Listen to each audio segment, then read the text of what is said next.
Selamat sore Bapak Ibu, Kakak, serta adik-adik di lingkungan Tarsisius berkah dalam.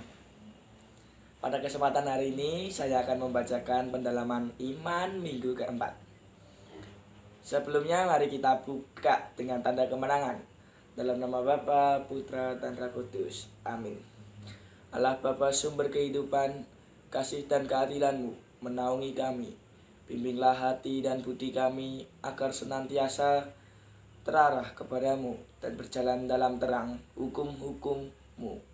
Dengan pengantaran Yesus Kristus, Putra-Mu Tuhan kami yang bersama dengan Dikau dalam persatuan Roh Kudus hidup dan berkuasa Allah sepanjang segala masa. Amin. Bacaan pertama diambil dari kitab Yeremia 2 ayat 1 sampai 3. Dilanjutkan ayat 7 sampai 8 serta ayat 12 sampai 13. Serta bacaan Injil Matius bab 13 ayat 10 sampai 17. Dapat Bapak Ibu baca lewat buku panduan ini. Saya akan membaca renungannya.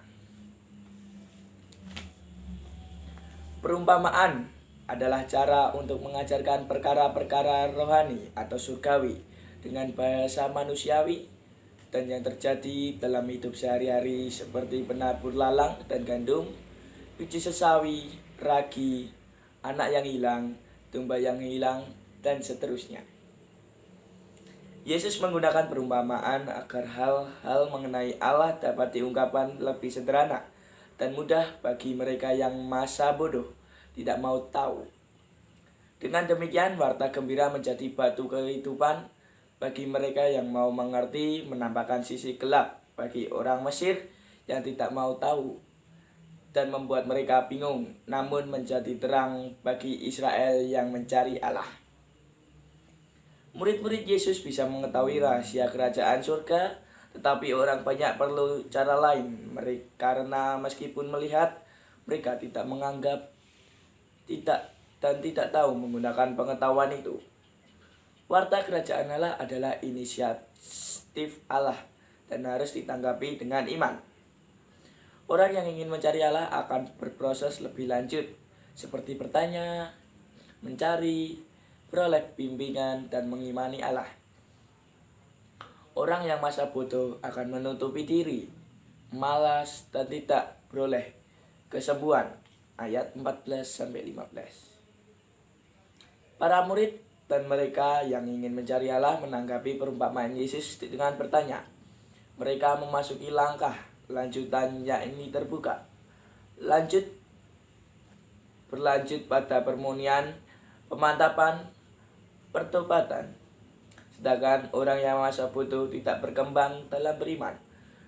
Mereka bertahan dalam ketertutupan kegelapan hati.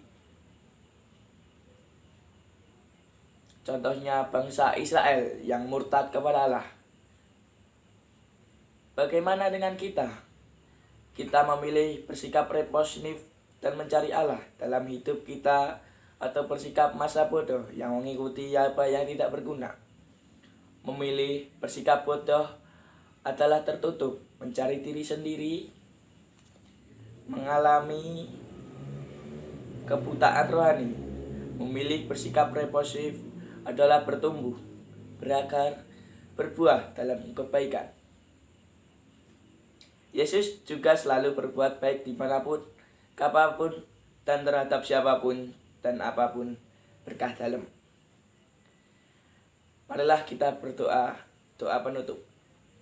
Ya Bapa, kami bersyukur atas sabda-Mu.